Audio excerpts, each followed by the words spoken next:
Okay, I'm going to call to order the regular meeting of the Town of Jerome Design Review Board. Today is Monday, December 7th, 2020. It is 6 p.m. Rosa, can you call roll? Sure. Tyler Christensen, Here. Bryce Wood, Here. John McDonald, Here. Danny Smith, Here. and Carol Whitner. Here. Awesome, everyone's here. Okay, item number 2, petitions from the public. John, do we have any petitions from the public tonight? No, I haven't seen any. Just a quick point of order. If you're not speaking, if you wouldn't mind just muting yourself. And if you don't know how to do that, I can mute and unmute you if you need me to. Thank you. Okay, item number 3, approval of the minutes of the regular meeting of November 2nd, 2020. Has everyone on the board had a chance to take a look at this? Yes. Yes. I'd like to make a motion to approve these minutes. I'll second it.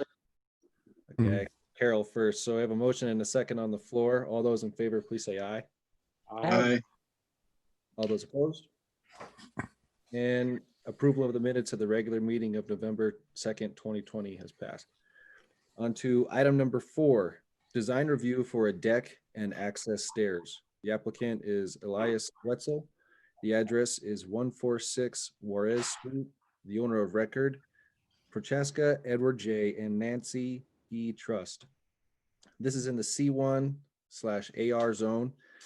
And the applicant is seeking preliminary and final design review to expand a deck and install new exterior access stairs. This will be DRB resolution 2020-32. John, can you give a staff report? I know we have an addendum for this. Thank you, Chair Christensen. And just a reminder, there is an addendum. There was a minor addition to this staff report. So unfortunately, you need to look at both pieces together. Just a quick bit of background. The applicant had started construction on this particular deck. It's a very small addition. I think it's somewhere around 18 or 20 inches that they've expanded it to construct access stairs to provide better access for the structure. And they did include an overhang as part of that. At the last Planning and Zoning Commission meeting was actually the joint meeting with the council. P&Z did approve this project subject to the applicant meeting the front setback of 20 feet or removing the covered portion of the deck, of the roof rather, the covered portion of the deck. So since that time, I did go out in the field. I met with Elias Wetzel, who's on the call tonight, and we measured the front setback, and unfortunately it's somewhere around 15 or 17 feet and not 20 feet.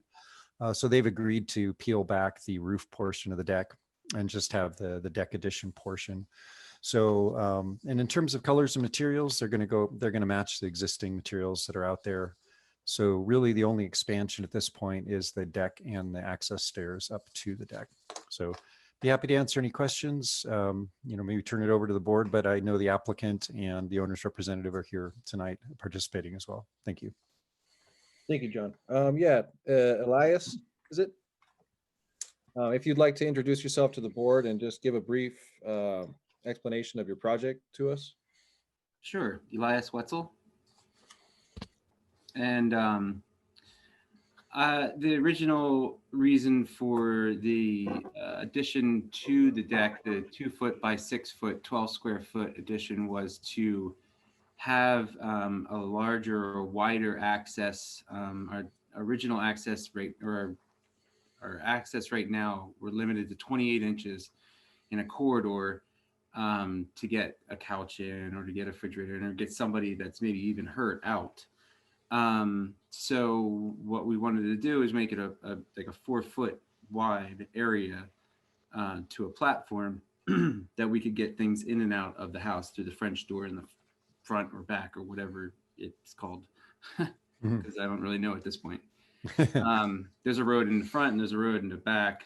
There's Juarez is what I'm calling the back, and then Henry? No, what's that? Rich. Rich. I keep calling it Henry. Anyway, so that's the long and short of it. So I realized as I was building that I needed a permit, and these guys brought it to my attention, and I dotted my I's and crossed my T's, and that's where we're at right now. And I did peel back the roof to the original roof because You can't have a covered structure is also the 20 foot. If it was uncovered, it would only be 5 feet of setback for the deck. So that's where we're at. Okay, thank you. And just a note, Chair Christensen, just a note, the applicant has been very cooperative. Once we notified them, they did stop work and has been very cooperative in submitting the required materials and going through the process.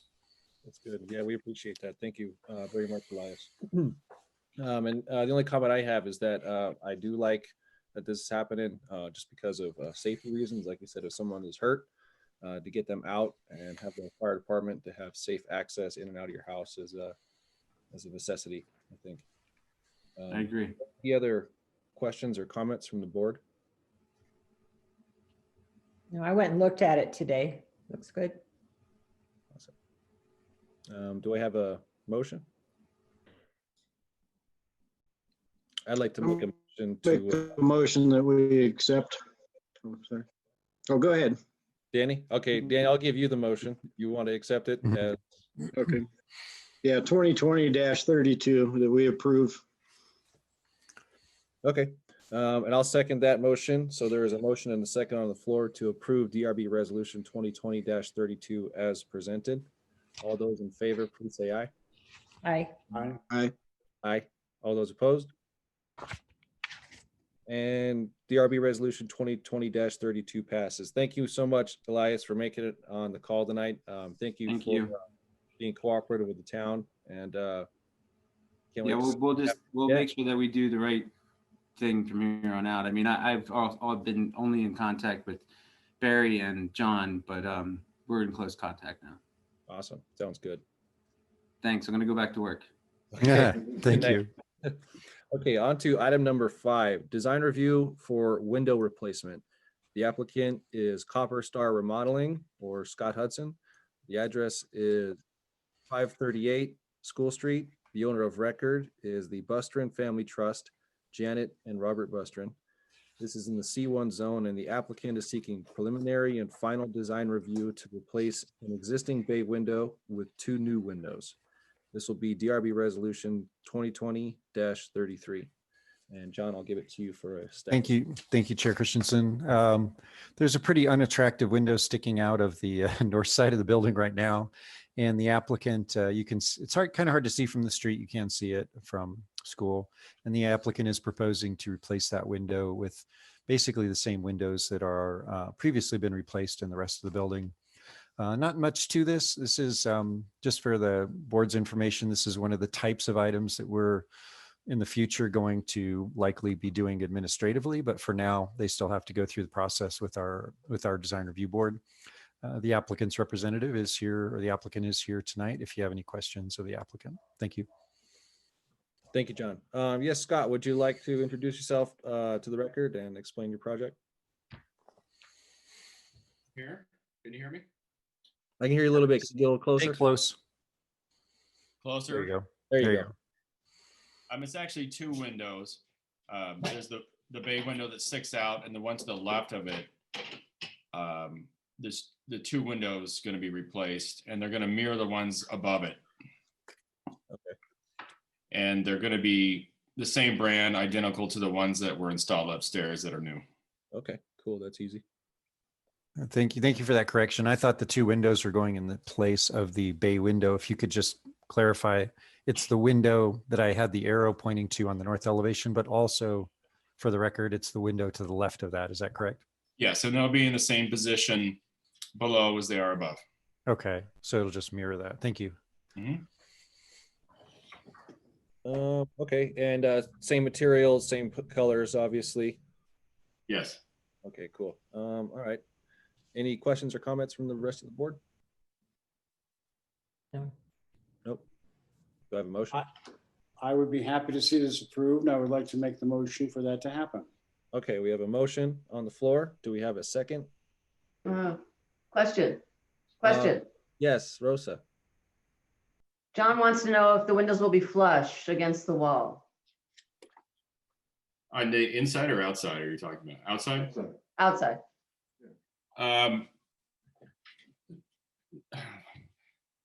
Sort of. It's kind of a overlapping wood on the outside. And the window frame will kind of be with that. And then there's going to be a trim around the window. So the trim will stick out a little bit past the window like it is on the upper level. It'll be identical to the upper level. Okay, I just wanted to make sure it wasn't going to, it sticks out about a half a foot with the bay window. This is going to be like a normal Yeah. window like the rest of it. The bay window is a problem and Yeah. she wants to eliminate it. Okay, thank you. You're welcome. thank you, John. Okay, so there is a motion on the floor to approve DRB Resolution 2020-33 as presented. Do I have a second? I'll second it. Danny, I heard you second it. Okay, so there's a motion and a second on the floor. All those in favor of approving DRB Resolution 2020-33, please say aye. Aye. Aye. Aye. Who made the motion, please? Bryce, It's Bryce Wood. Okay, thank you. Danny seconded. Okay. Hmm. All Thank you, those, everyone. Thank you very much, Scott. all right, and that resolution 2020-33 passes. Thank you so much, Scott, for making it on the call tonight. Good luck with the project. All right, on to item number 6, design review for a new sign. The applicant is Aaron Bailey. The address is 403 Clark Street, Unit B7. The owner of record is 1299 Properties. This is in the C1 zone, and the applicant is seeking preliminary and final design review for a new sign for Jerome Ghost Tours. This is DRB Resolution 2020-34. John, I'll give it to you. Thank you, Chair Christensen. If you had a chance to visit the site, you'll notice the sign's actually already in place. The sign is constructed of aluminum. It does appear to meet all of our standards. And I do want to mention, we are doing some amendments to the sign ordinance. This is unrelated to the applicant's proposal, but that's going through the process with our P&Z and council right now. And one of the requirements in our current sign ordinance actually states that signs made of wood are preferred, and I'm hoping we can change that in our future sign ordinance. We've not seen our wood signs really hold up. The applicant is proposing an aluminum sign, and I expect that's going to hold up a lot better than a wood sign, but it does appear to meet all of our standards and requirements, and the staff is recommending approval. Be happy to answer any questions. Thank you. Thank you, John. Aaron, I'll give it to you if you want to introduce yourself to the record and explain your project here. Okay, name's Aaron Bailey. This is in place of where I had my previous business, Smoking Jerome's. So it's in the same location, although after the COVID-19 shutdown, I had to permanently shut that business down. So this is the new operation. Once again, still kind of keeping things with the sign, kind of has a vintage early 1900s element to it with some of the ornaments in there. John, did you mention that you preferred a wood sign? No, just the opposite. I think the wood signs don't hold up. Okay, gotcha. So I think Yeah. in the future, we may be looking at changing that out. In fact, the last few signs we've had have not been made out of wood. Okay. Yeah, it is aluminum, but essentially it's one of the newer styles where it's kind of like a print onto aluminum. So it's essentially like the logo or the design as in like a picture form that's actually printed onto metal. It's kind of a newer design type thing. Same thing.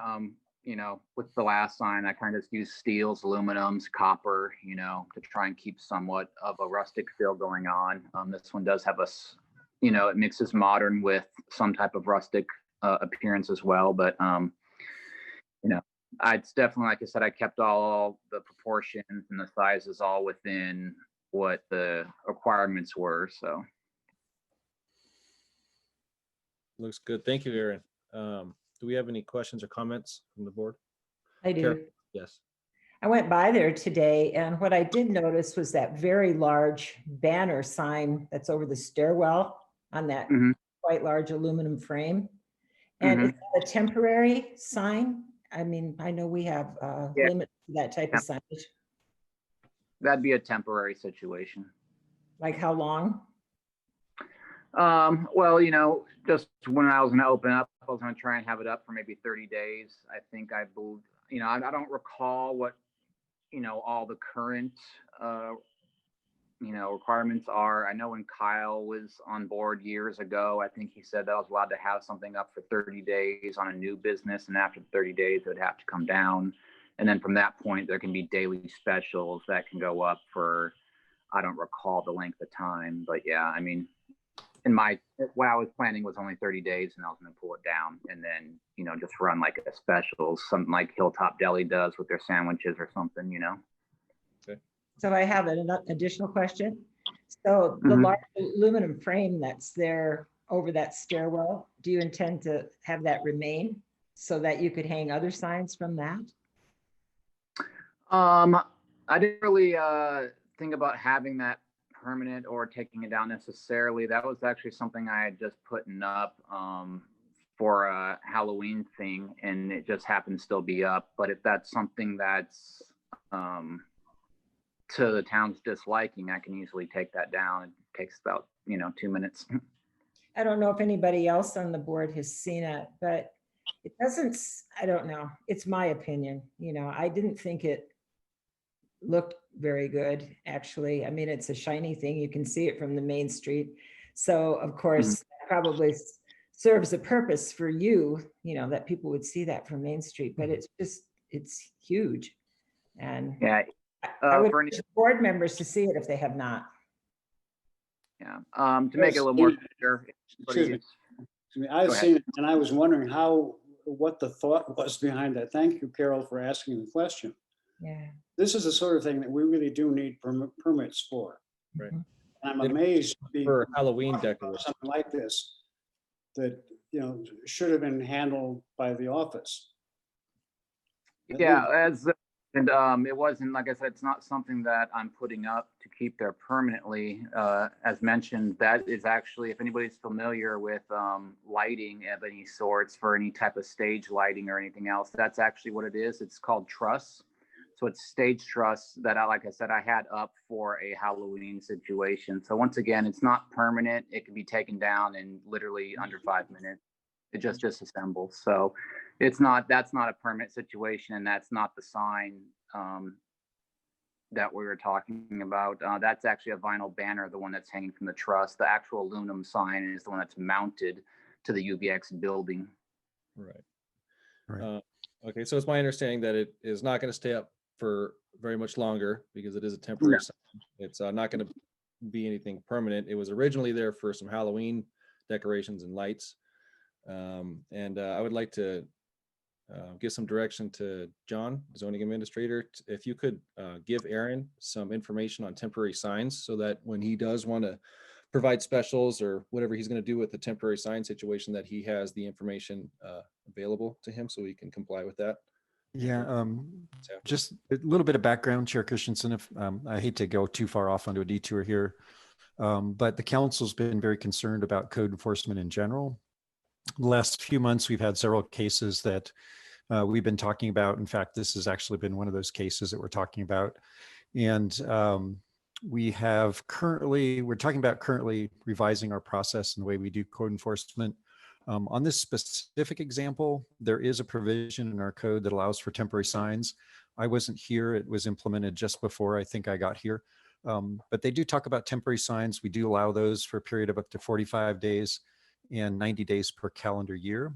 And they're intended, my understanding is temporary signs are intended to be more for sale signs, special events. They specifically list things like chalkboard signs, A-frame signs, banners, sale signs. So the signs themselves, we've allowed them for new businesses. When somebody puts up a temporary sign, the winery that came in, I can't remember the name of it, Jerome Winery, that came in, they had to put up a temporary sign until they have their permanent sign up.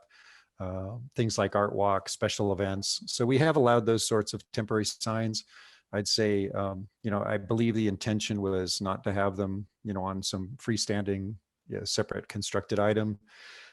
As I mentioned, we are looking at doing some amendments to our sign ordinance, and this is probably an area that we need to look at as well, as we need a better definition of what actually is a temporary sign. So we are aware of it. We're working on it. And I suspect the next couple of months, you'll see a little bit of progress on our code enforcement issues and also signage changes to our sign ordinance. So Okay. sorry, I get a little bit off course there.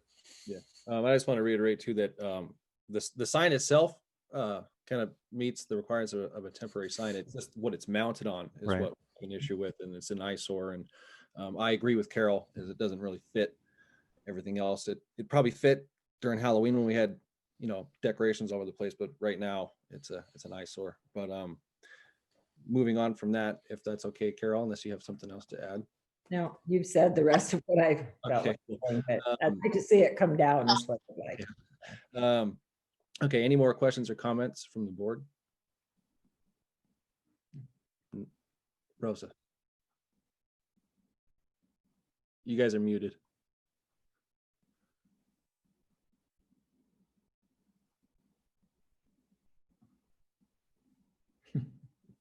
Rosa, can you hear me?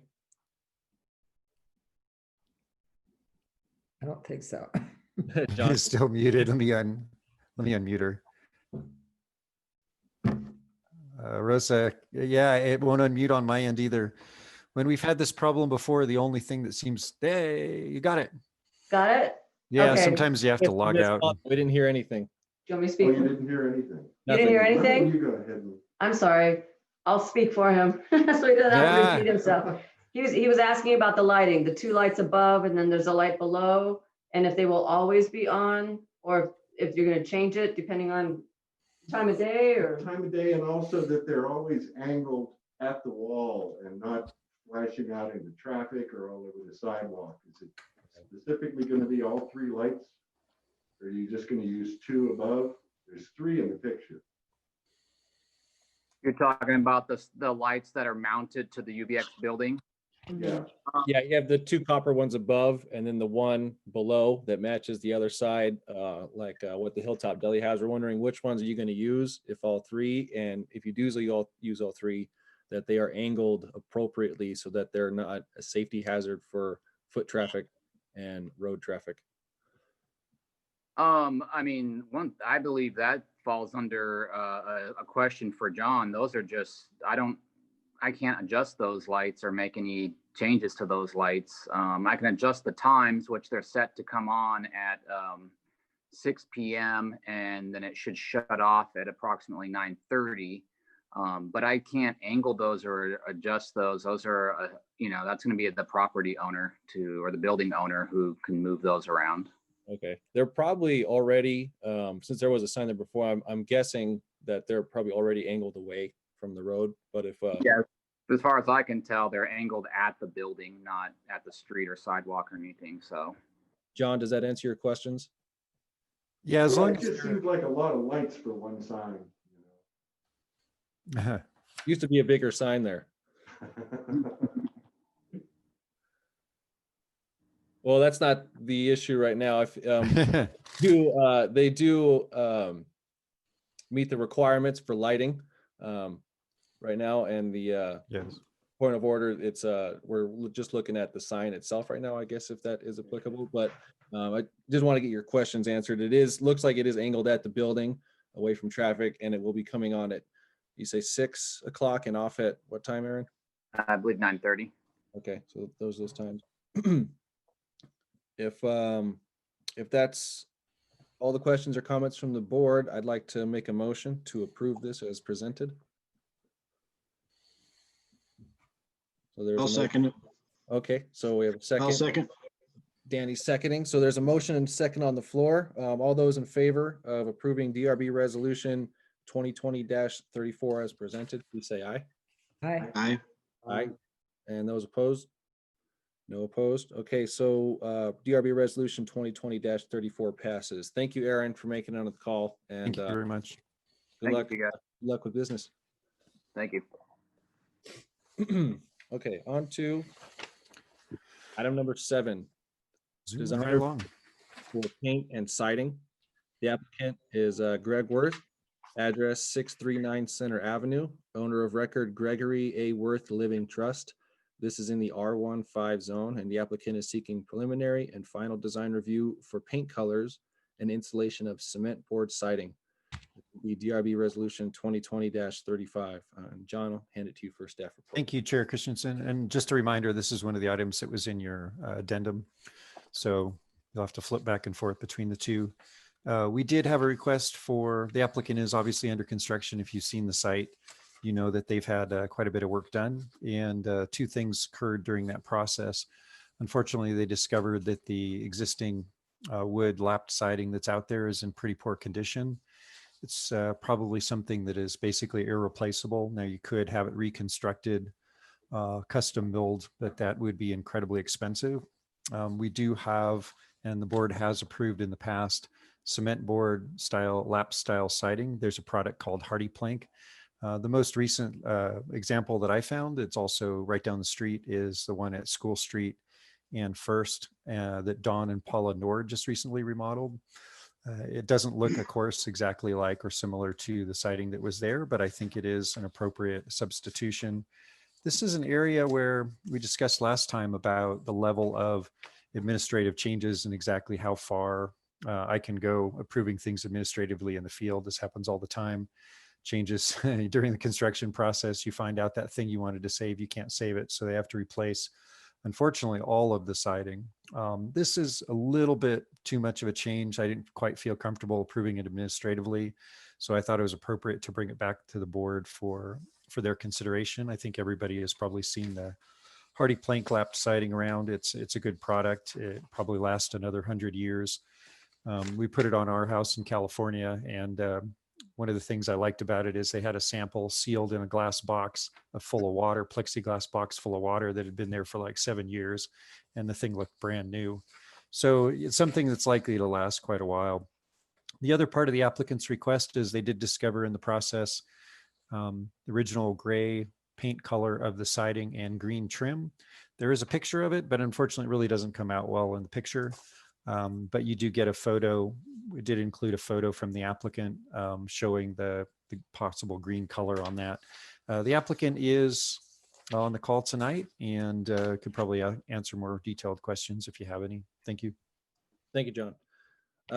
Greg, good to see you again. And Barb, you guys want to unmute yourself and introduce yourself again to the board. And Hi, this is Greg. This is my wife, Barb. Hi. And yes, we thought we were remodeling an old house. What our naive view of Jerome. What we're actually doing is rebuilding a house. It just happens to be in the same spot where the other house was. So one of the things we discovered is we wanted to keep that siding, but Crested Construction, Mac, who's doing the work, said every time I put a nail in it, the siding shatters. He said it'll make your house unstable because that's also what keeps the house stable. So we went looking for an alternative. In the cement board, we're not using the same width as the house down the street. We're trying to get as narrow as we can. The narrowest they make is 4 inches. So it'll be very close to what's on there. It's got a nice texture. It'll look like the wood that's there as close as we can get. We also like the fireproofness and the increased durability of it. So that's why we selected that as the product. We just couldn't find anything else that came even close to looking historic. And we're trying to do that. We're trying to make it look as much as like it did as we could, but we're having to make some trade-offs. So that's it. Any other questions? Any comments on the color?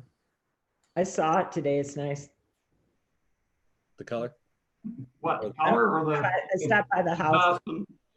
It's good. It's going to be really beautiful. I saw the color too. Actually, the picture I got on my packet was a pretty decent picture of the color, of the original color that you found. And I do prefer that over the current color. Yeah, I think so too. It matches the hillside. We want to bring it back historic, and now that we found the original, we thought the original colors were red and white. Some people think stars were original. Yes. We're gonna make you chop those out and save them all. Yep. Turn them into an art project or something. Yeah, we are going to hold a contest because a lot of artists in town. I am going to hold a contest called Return the Stars. And We're gonna do a scalper or something to put on it, but we're not painting. Not going around. So Well, that's I our think, comment. the option that you're doing right now and the update that you have for us is, you know, it's a good thing. You're trying to make this as historically accurate as possible, and changing that paint color to the original paint color, and and doing the best you can with materials to match, replacing something that's lived its entire life on that house, and safety reasons. And We wish we could have kept it. I like it.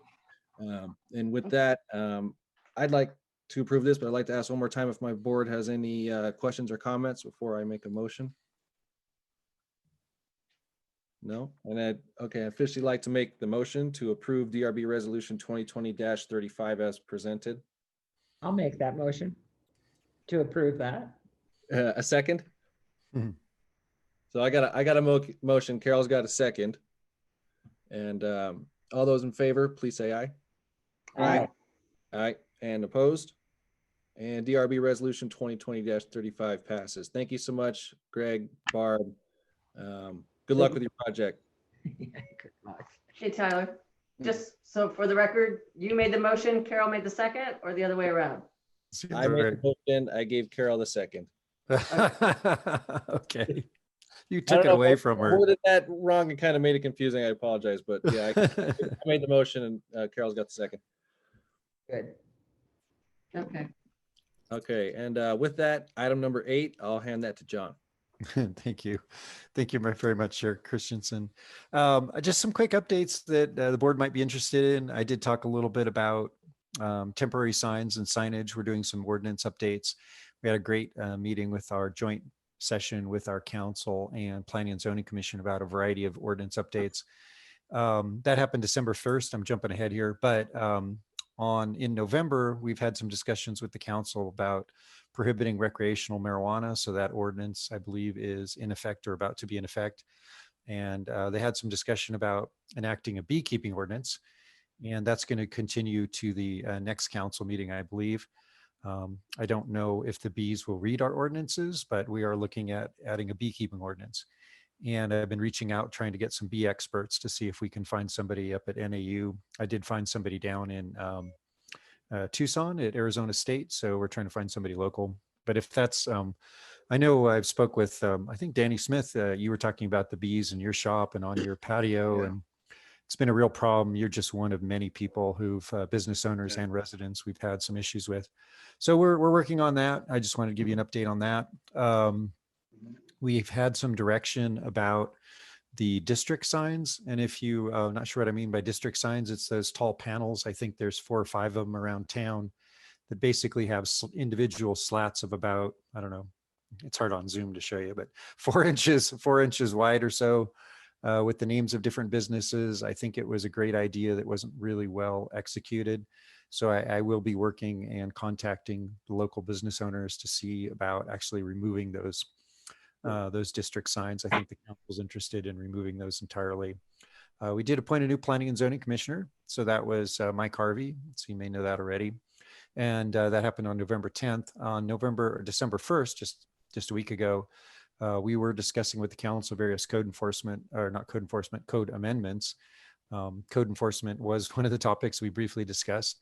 But if these are things you're interested in, we were talking about the appeals process, the administrative approval of small projects. I mentioned earlier that something like the windows that Scott Hudson had presented, that's the kind of thing we're talking about, allowing those to be approved administratively so we can get the board's focus on going forward, getting focused on bigger projects like updating the design guidelines. And what else were we talking about? Amendments to residential lodging.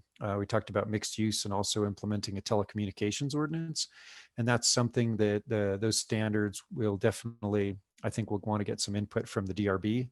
The big push right now, if you've owned a TV and you've seen a Verizon commercial or any of the telecommunications companies, they're talking about how great 5G is. Well, what that means is a full-sized refrigerator attached to a post or mounted on the side of a building or the top of a building every 100 yards or so in your neighborhood once 5G is completely rolled out. So if we don't currently have an ordinance, We will need some sort of ordinance in the future, and we've been discussing that with the council and how we want to address screening, what I consider aesthetic standards or stealth standards. So that'll be something that this board, I think, will be involved in. It's not on the agenda specifically, but I did want to mention Carol did a great job. She actually called me earlier today visiting the sites, and I think most of you do visit the sites, and I just want to mention it's a really important part of the process. That's something the council really has wanted to impress upon the boards, that please visit the projects in person. It's what we consider, an open meeting law considers ex parte contact. So it's contact outside our regular meetings, regular site visits, et cetera, that we might do as a board as a whole. And it's really important if you do those site visits, and Carol did mention that she had visited those sites, that if you do those site visits, do mention that you visited the site. And if you happen to run into the owner or the applicant or the contractor, it's also important that you identify that for the record, so that we don't have to worry about any potential open meeting law violations that somebody states later, oh, I saw 2 of the board members out there talking to the applicant and he was giving them coffee and coffee and rolls and trying to buy us the vote. So if you do visit the site, that's really important to visit the site. But if you do visit the site, just go ahead and report that in the meeting. So it's not something, again, that's on the agenda, so we can't discuss it. But I just want to remind the board that the importance of doing that, and appreciate Board Member Whitner getting out there, taking a look at those in person. Don't currently have any items scheduled for January 4th. Not to say that something won't come up at this point, but potentially if nothing comes up, we may actually cancel that meeting. That's all I had. Thank you so much, John. I Board do- Member Smith has a question. Oh, yes, Danny. Yeah. Sorry. I know it's not the time to debate it, but I just wanted to go back on the bee thing. Okay. Just so you know, it's not the bees that show up naturally. It's when your neighbor at less than 100 yards away puts 4 big hives in her backyard, Hmm. and then you got all the starving bees that got nowhere to eat but the trash cans on Main Street and then tourists and stuff. So the natural bees, I mean, we've always had bees on Main Street to a certain point, but they're just horrendously worse. Yeah. To the point of swarming on our doors and stuff and chasing people into their cars and out of town. So From what I've read, it's a combination of factors primarily caused by the drought and lack of food Yeah. source. yeah, I it's think- a lot. And then when you add 4 hives Yeah. in such a small area, a desert environment that wouldn't have enough food for one, unless you supplied it, then that's the problem. I That's what suspect that's what it needs to, the new ordinance needs to address. I suspect the trash cans and hummingbird feeders are adding to the problem. Mhm. So we're hoping to get a little bit more information on that. And the reason I mentioned these ordinances, a lot of these, I think would be benefit from having some input from our DRB members. So you might want to watch those going forward. I think we're looking at scheduling some hearings before the Planning and Zoning Commission in January on these various ordinances. I have one other question. Yes, Carol. Not to belabor that aluminum frame that's holding up that banner up there, Yeah. but is there a way to enforce the removal of that structure? We've had internal discussions about code enforcement in general, but also some specific sites. And this is one of the sites that's been identified. Our current process for code enforcement is voluntary compliance. And we contacted the applicant and he submitted the applications for the sign itself. So he already constructed the sign. We had the same problem, as I mentioned, with the project on Juarez. The other end of the scale, besides voluntary compliance, is we do have the authority to file a misdemeanor, which is in the criminal world is reserved for things like minor drug offenses, assault, DUI. So it's a pretty heavy-handed approach to go from one end of voluntary compliance to the other end of charging somebody with a misdemeanor. So we don't really have a great system right now in place. Most jurisdictions do have a code enforcement officer that has citation authority, somewhere between a meter maid and a cop. And, that's probably something that we'll be looking at in the future. This may be one of those projects that, if the applicant's willing to work with us, and I think he is, we can get that thing down. But I think that's beyond what temporary sign was intended when they wrote that ordinance. So more to come on that. I can't speak too much about that. We are going to be discussing that directly with the council, I believe, tomorrow night. at the executive session. Code enforcement. Thank you. We can all agree that we'd like to see that go away. The temporary sign itself isn't that much of an issue, but the frame Right. is just awful. It's terrible. And I do appreciate, Board Member Whitner did call me this afternoon. And any of you, if you ever have any questions about these sorts of things, please give me a call. I think all you guys have my cell phone. I do appreciate, she brought that to my attention this afternoon. We discussed it. So thank you. I don't have any of your other phone, any of your phone numbers. So I don't even know the work phone number at Town Hall, to be honest. it was, That's the only one I use. So Let's call Rosa. call Rosa. Okay, on to item number 10, adjournment. We have a motion? oh, I'll motion. We adjourn. Okay, so we have a motion on the floor. Do we have a second? I'll second. Okay, we have a motion and a second on the floor to adjourn the meeting. It is 6:40 PM. All those in favor, please say aye. Aye. Aye. Aye. All those opposed? And meeting is adjourned at 6:40 PM. Thank you guys so much for making on the call. Thank you. And, Thank you, everyone. Have a great evening.